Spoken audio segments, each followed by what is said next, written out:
Welcome back to the Citizen channel. We've been here before. One of our regular features. We'll have a quick delve into the away day programme. So we're going to look at Burnley that we played obviously on the 2nd of April 2022. So we're going to have a look through their programme. A little tribute, of course, to one of their ex-footballers, played for other teams as well. I'll mention that in a minute, Andy LOCHHEAD. So yeah, not a bad laid out programme, Burnley. So we're going to have a look at that today, see what's inside it, see if you guys collect these programmes or pick and choose what you buy, whether some of these are worth having. So let's hope for better than we got the last two efforts away day games. Yeah, Palace and Saints, they sort of go towards the bottom of the league table. So at the moment, we've still got Watford at the top with 8 out of 10. Newcastle, 8 out of 10 as well, ranked slightly below them. And then teams like Leicester, West Ham, even Man United are in the top 5. And they could do with nicking them out of the top 5, couldn't we? I mean, it could end up with them finishing about 6th or 7th, like the league table. That'd be quite good, wouldn't it? And up, down, the bottom. Down the bottom, we've got Peterborough, Southampton in the league, and Southampton in the FA Cup, and Swindon in the FA Cup. So, yeah, the FA Cup programme's not overly impressive, in all fairness. But let's get back to this one. Let's get back to this Burnley programme. £3.50 for 68 pages. So, again, one of the smaller ones, so that has to lose half a mark, doesn't it? Most of the others are around about 84. But in all fairness to them, at least they don't have a massive adverts and promotions in them. I think this has got, let me just have a check now. I think this has got 13 or so. Let me have a look. I've got it down here. I'm on the wrong page. 14 adverts in total out of them pages. So about 21%, which is low. It could be as high as 27, 28% for ads and promotions and stuff like that. So, yeah, Andy LOCHHEAD, of course, sadly passed away, rest in peace, on the 18th of March, 2022. So as I'm recording this, literally 2 or 3 weeks ago. And I actually saw him play against City for Burnley. I saw him play against City for Leicester City. And I saw him play against City for Aston Villa as well. So, yeah, I must have seen Andy LOCHHEAD play a little few times. That image, obviously, if you remember Andy LOCHHEAD, he certainly did have a head of hair like that when I was, I think even when I was watching him, I think he was struggling, let's say, just a little bit at that stage. But a nice image anyway, of course, of him. Yeah, there's a nice index page, which I like, actually. You know, they have contents page. I mean, City's contents page doesn't include everything, and I like this one because it actually includes every article, so it's a long list there. There'll be images on the screen, and it does it in a pretty concise way. So I like that. So have they gained the half point they've lost because of the size of it? Probably not. But yeah, I do like that, I must admit. Sean Dyche, yeah, not bad for a manager speak page, but then you get a couple of pages of Sean Dyche, and you get a couple of pages of Captain Ben Mee, and then you get a couple of pages of the executive chairman. So you're all a bit worn out by the end of it, and not the most illuminating of starts for the programme. And the main player article is okay, actually. It's on Charlie Taylor, their left-back who recently returned from injury. He looks at his football career as well, not just at recent times and recent speak. It looks at, you know, where he came from, what he did and stuff like that. So only 4 pages or so, not extensive, but as I said, within the constraints of 60-odd pages, I suppose you can't give too much out to these sort of things. But it was okay, and it finishes, obviously, his time at Burnley and how he's doing, stuff like that. Nothing wrong with that article. There's 3 pages on the already mentioned Andy LOCHHEAD, of course, and a nice look back at one of his hat-tricks. Yeah, I think he scored 3, I think they said in the article, for Burnley. And one of his hat-tricks was against Chelsea back in 1965. Yeah, a 6-2 win. So that was nice to see as well. So there's a little bit about that game and Andy LOCHHEAD's contributions to that specific game, as well as tributes to him in the other couple of pages. Tales from the Turf looks back at a Burnley player from the past. So you got Andy Payton, and it's at Payton. It's basically a question and answer thing. He played for them from January 1998 for a few seasons.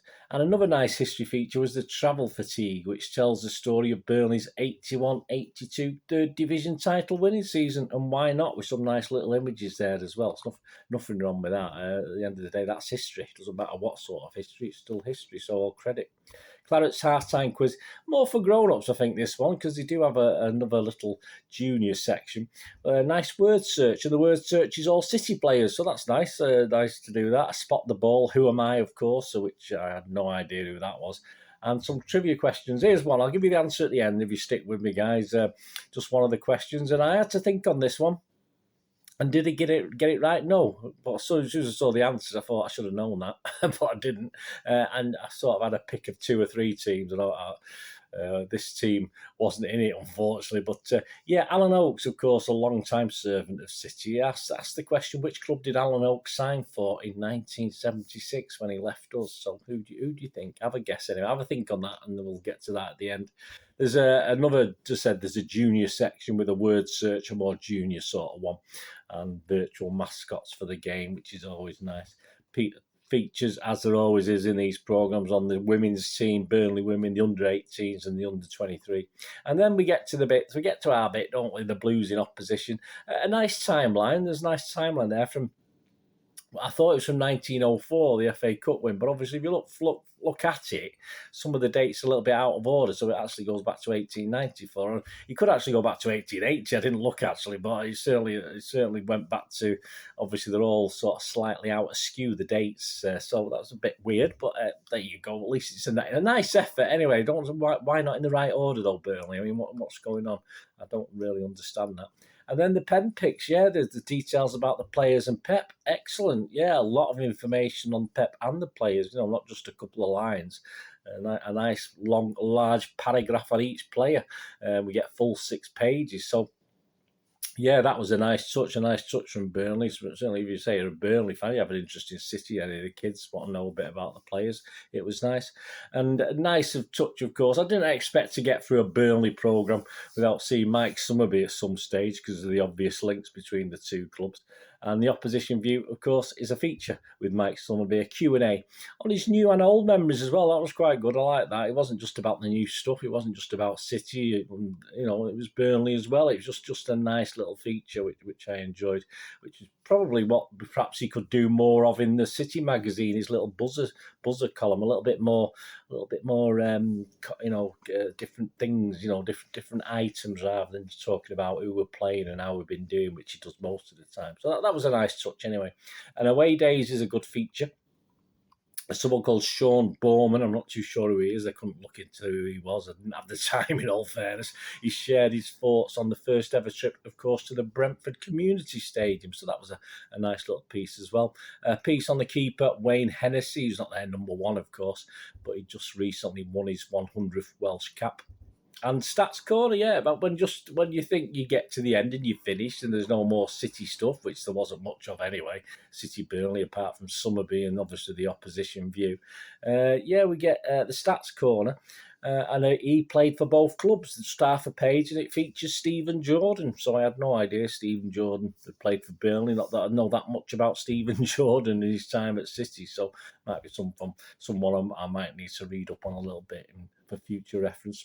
So there you go. That gets us to the teams and there's the squads at the end. Not the largest of programmes, as I said, a little bit of 68 pages, but 2 or 3 clubs have only done that this season. So it's fair enough. But it does have a really nice mix of articles, includes a nice section of archival stuff. Perhaps a little bit more specific on Burnley versus City history would have been nice in it, which there's not a lot to it at all. But overall, not bad. So it's not bad. So it's certainly a lot better than Palace and the Saints ones I've looked at recently. And as I say, probably for the stuff I wanted to read, I'm not going to sit and start reading all the pen stuff on the City players because I mean there might be little bits there I might not have been aware of, but there won't be much, that's for sure. But yeah, probably about 15-20 minutes to look and read through the bits I wanted to read through, and that's fair enough these days in an oppositions programme where some of the stuff I might not be that bothered with. So, yeah, I quite liked it. So I am going to give it 7 out of 10, which will take it into the top half of the table, into 8th. And I've only put it below the other 7 out of 10s because of the page size. It was only 68 pages, so that's what I've done that. So at least it's in the top half of the table, which I think the team itself would possibly kill for at the moment, wouldn't it, in their current predicament as I'm recording this. So, yeah, not bad. I was quite impressed. Not impressed, but I was quite happy with that, I have to say, after a couple of week efforts. So the table stands now. That puts them into 6th. That puts them into 8th place. yeah, as I said, just behind Liverpool, you also got 7 out of 10. We still have, of course, Watford and Newcastle at the top, or Watford at the top, Newcastle second, even though they got the same points. So there you go. And the question I did promise you didn't tell: which club did Alan Oakes sign for in 1976? Can you remember?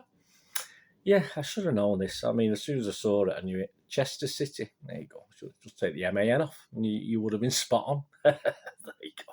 So not bad, not a bad effort. Let me know what you think, guys. If you've got this, or you're buying it, or you've got it on your way. I know a couple of you guys collect these programs like I do. Let me know what you think as well. Or love all your comments. Very welcome, and any new comments as well from new subscribers or new watchers. Please send us your comments, and I will do my best to answer any queries, or just give you a little thank you or a little smile, depending on whether it needs an answer or not. Sometimes if you comment, you don't really want an answer, it's just a comment. So that is absolutely fair enough, whichever way. Anyway, thanks for watching. I only ask one thing, don't I? Please stay safe, Blues. Come on, City. Thanks for watching. Bye for now.